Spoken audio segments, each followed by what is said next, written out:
लेकिन सख्ती बरकरार रखने की बात जब कही जा रही है तो ये सख्ती बरकरार कैसे रखी जाएगी? 4M तो हमने बता दिया, लेकिन उसके अलावा और भी कई फैक्टर्स हैं जिसका खास ख्याल रखा जाने वाला है। क्या है वो फैक्टर्स? चलिए जानकारी आपके सामने रखते हैं, क्योंकि अगर गलती होती है तो भारी पड़ने वाली। इस बार इलेक्शन कमीशन ने क्लियर कर दिया है, हेट स्पीचेस जो बहुत कॉमन होती हैं चुनावों के दौरान, उस पर रोक लगाने की पूरी तैयारी रखी गई है। इसके अलावा जाति और धर्म के नाम पर वोट की अपील आप नहीं कर पाएंगे, इसको लेकर बहुत ज़्यादा क्लियर यहाँ पर जानकारी दे दी गई है। सोशल मीडिया पोस्ट जो हो रही है उसको भी मॉनिटर किया जाएगा, उसकी भी जांच की जाएगी। सोशल मीडिया से यहाँ पर मजाक करके नहीं उड़ाया जा सकता, मजाक नहीं उड़ाया जा सकता किसी का, ये भी समझिए। स्टार प्रचारकों को संभल कर बोलना होगा, उन्हें सोच समझकर अपनी बात रखनी होगी, कोई भी चीज़ डेरोगेटरी नहीं होनी चाहिए, किसी व्यक्ति पर पर्सनल अटैक नहीं होगा, यह अलाउड नहीं है।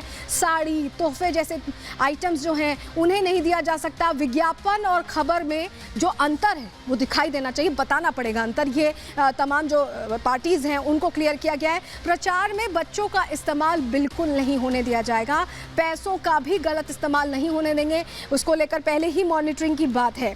तो अब आप ये समझ रहे हैं, लेकिन चुनावी मुद्दे क्या हैं इस बार चुनाव में, और सत्ता पक्ष किन मुद्दों को लेकर आगे चल रहा है, विपक्ष किन मुद्दों को लेकर आगे चल रहा है। अब ये जानकारी बहुत अहम हो जाती है, क्योंकि बिल्कुल इंपॉर्टेंट ये चुनाव इस फेज में, डिसाइडिंग फेज में आ चुका है। चलिए आपके सामने जानकारी हम रख रहे हैं। देखिए ये जो दो तस्वीरें आप देख रहे हैं, एक तरफ प्रधानमंत्री नरेंद्र मोदी को देख रहे हैं जो बीजेपी या ये कहें एनडीए का सबसे बड़ा चेहरा है, और यही यहाँ पर आपको मिसिंग दिखेगा। इतने चेहरे हैं कि समझ नहीं आता कि आखिर इंडी गठबंधन का चेहरा है कौन, ये अभी तक क्लैरिटी नहीं हो पाई है। लेकिन फैक्टर्स क्या क्या हैं, चलिए वो बता देते हैं। बीजेपी के लिए अगर सबसे पहले बात करें तो हम आपको बताएं क्या क्या फैक्टर्स हैं जिनको लेकर बीजेपी इस बार चुनावी मैदान में उतरी है। देखिए सबसे पहले विकास की गारंटी दी गई है। विक्रांत वो ग्राफिक्स चलाएंगे। आर्टिकल 370 की हम बात करें या हम बात करें मुफ्त अनाज की, ये वो गारंटीज हैं जो दी गई हैं।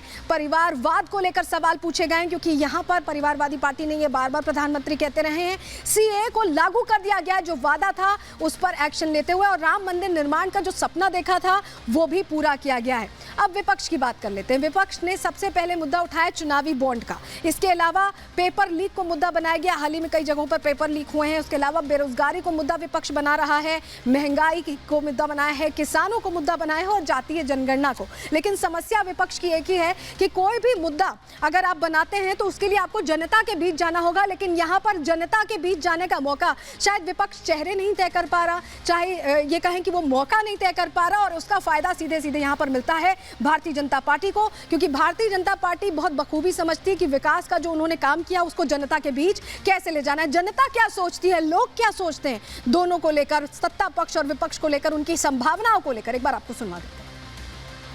भारतीय जनता पार्टी 400 जो आह्वान किया है माननीय मोदी जी ने, वो अब की आह्वान से भी ज्यादा भारतीय जनता पार्टी के लिए जनता वोट करेगी। ये नफरत की चुनावी उस पे आ सकते हैं, ये 80 सीटें नहीं जीतेंगे। मोदी जी कह रहे हैं कि अब की बार 400 पार, तो 400 पार तो है ही है। बीजेपी गवर्नमेंट बनेगी, बीजेपी से अच्छी कोई पार्टी नहीं है।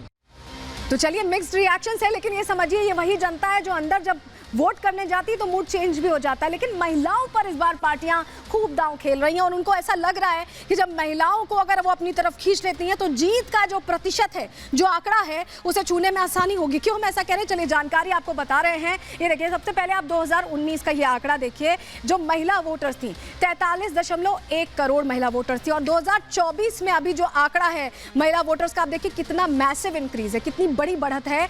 47.1 करोड़ महिला वोटर्स अब 2024 में। अब दूसरे आंकड़े देखिए आपके सामने रख रहे हैं। 2014 के चुनावों के आंकड़े आपको समझाएं। पुरुष का वोट प्रतिशत कितना था, 67.1, महिलाओं का 65.6, और अब 2019 के आंकड़े यहां पर हम आपको दिखाएं, 67.2, 67.18 पुरुष वोट और महिला वोट। और इसमें जो इंक्रीज है, जो महिला वोटर्स का इंक्रीज है 0.16%, और ये 1.6%, 0.16% बहुत कुछ बदलने की ताकत रखता है। और ऐसे में 2024 में किसके लिए रास्ता बनेगा, ये बहुत बड़ी बात है। इसको लेकर लग रहा है कि महिलाएं बहुत इंपॉर्टेंट हैं, और इसीलिए महिलाओं को लुभाने के लिए बहुत सारी योजनाएं दोनों ही पार्टीज, अगर कहें इंडी गठबंधन कहें या एनडीए कहें, दोनों ही ला रही हैं। कौन कौन सी योजनाएं, चलिए बता देते हैं आपको जल्दी से, क्योंकि 24 के चुनाव में महिलाओं पर दांव खेला जा रहा है। मोदी सरकार ने क्या क्या योजनाएं लाई हैं, देखिए महिला आरक्षण बिल लाया गया, इसके अलावा प्रधानमंत्री उज्ज्वला योजना, और 3 तलाक को खत्म किया गया। इसे बहुत बड़ी सफलता के तौर पर देखा गया। महिलाओं ने इसे अपलॉड भी किया, पसंद भी किया। पीएम आवास योजना भी महिलाओं के लिए लाई गई है।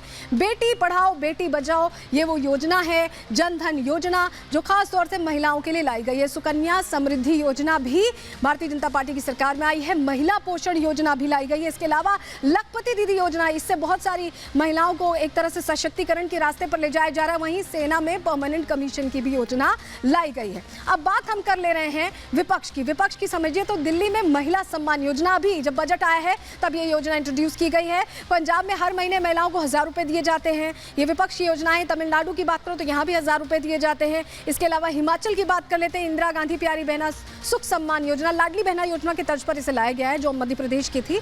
यहाँ पर भी दिए जाते हैं पैसे। और इसके अलावा कर्नाटक में गृह लक्ष्मी योजना के तहत हर महीने 2-2 हज़ार रुपए की मदद दी जाती है। तो दोनों ही तरफ से, चाहे एनडीए की बात कर ले चाहे इंडी गठबंधन की बात कर ले, हर तरफ से कोशिश ये हो रही है कि महिलाओं को लुभाया जाए। लेकिन एक चीज आपने नोटिस की होगी कि 2019 के ही तर्ज पर अभी तक जो राजनीतिक दल हैं वो कोशिश ये कर रहे हैं कि उनकी रणनीति बने। वो 2019 को मॉडल के तौर पर देख रहे हैं। लेकिन हम आपको अंदर की खबर में अब बता दें कि ये जो 2024 का चुनाव है ये 2019 की तरह नहीं है। इसके समीकरण अलग हैं और इसीलिए रणनीति भी इसमें अलग चाहिए। क्यों हम ऐसा कह रहे हैं, आप इस रिपोर्ट को देखिए और समझिए।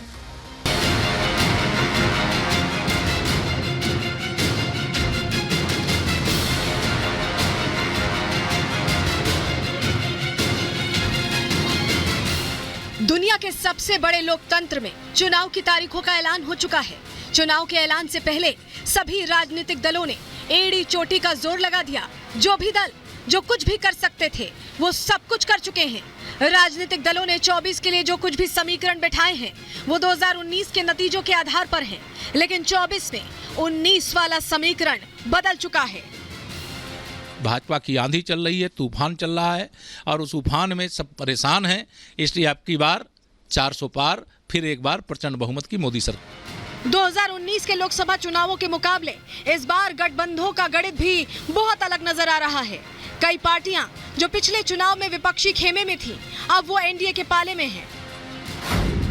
यूपी में जयंत चौधरी की नेतृत्व वाली आरएलडी, बिहार में उपेंद्र कुशवाहा और जीतन राम मांझी की पार्टियां 2019 में विपक्षी खेमे में थी। टीडीपी भी तब अलग ताल ठोक रही थी, लेकिन अब ये दल एनडीए का हिस्सा है। राजनीतिक दलों के इस फेरबदल से पूरा का पूरा चुनावी समीकरण ही बदल गया है। 4 जून को जब मतगणना होगी तो 400 पार सीटें जीतकर हम लोग एनडीए माननीय नरेंद्र मोदी जी को प्रधानमंत्री बनाएंगे। एनडीए का मुकाबला इंडी गठबंधन कर रहा है जिसमें कांग्रेस सहित कई विपक्षी दल शामिल हैं। इनके अलावा कुछ दल अकेले ही चुनावी मैदान में हैं, जिसमें मायावती की पार्टी बीएसपी, बंगाल में ममता बनर्जी की टीएमसी, केरल और बंगाल में लेफ्ट, ओडिशा में नवीन पटनायक की पार्टी बीजेडी, तमिलनाडु में एआईडीएमके, आंध्र प्रदेश में वाईएसआर कांग्रेस, तेलंगाना में केसीआर की पार्टी बीआरएस और असदुद्दीन ओवैसी की पार्टी एआईएमआईएम जैसे नाम शामिल हैं। 24 का ये समीकरण विपक्ष पर उल्टा पड़ता नजर आ रहा है। जनता दल यू और एनडीए के कार्यकर्ताओं के लिए त्योहार जैसा है, उत्सव जैसा है और इस लम्हे का, स्थिति का हमें कई दिनों से इंतजार था जब हम पुनः तीसरी बार 400 पार हो। लोकसभा के मौजूदा हालात पर नजर डालें तो एनडीए के पास 339 सीटें हैं, जबकि इंडी गठबंधन के पास 94 सीटें हैं। वहीं तीसरे मोर्चे के पास 89 सीटों का पावर है। ऐसे में देखा जाए तो इंडी गठबंधन से सीटों के आंकड़ों के मुकाबले में तीसरे मोर्चे के पास सिर्फ 5 सीटें ही कम हैं। अब 24 के चुनाव में इंडी गठबंधन में कांग्रेस को छोड़ दिया जाए तो यहाँ भी ज्यादातर क्षेत्रीय क्षत्रप ही साथी हैं, जिसके सहारे इंडी गठबंधन 339 सीटों वाली एनडीए को हराने का सपना देख रहा है। जहां पे भी इनकी सरकार है, चाहे केंद्र में हो चाहे राज्यों में हो, ये अपने ट्रैक रिकॉर्ड के ऊपर चुनाव नहीं लड़ते, एक स्पेक्टेटर और विक्टिमहुड के ऊपर चुनाव लड़ते हैं। 24 की लड़ाई में एनडीए इंडी गठबंधन पर सीधे सीधे भारी पड़ता नजर आ रहा है। इंडी की तरफ से अभी तक कोई ऐसा दांव नजर नहीं आया है जो 24 चुनाव का रुख मोड़ दे। एनडीए सत्ता में है। प्रधानमंत्री मोदी ने अपने वादे पूरे कर जनता में एक विश्वास पैदा किया है। 70 सालों से अटके पड़े मुद्दों को कानूनी रूप से हल किया गया है। इसके अलावा उन्होंने जन जन तक सरकार की योजनाओं की पहुंच बना दी है, जिसका सीधा लाभ लोग उठा रहे हैं। ऐसे में अगर इंडी गठबंधन कोई चमत्कार नहीं कर पाया तो 24 में भी एनडीए की जीत तय नजर आ रही है। Bureau report, Republic Bharat.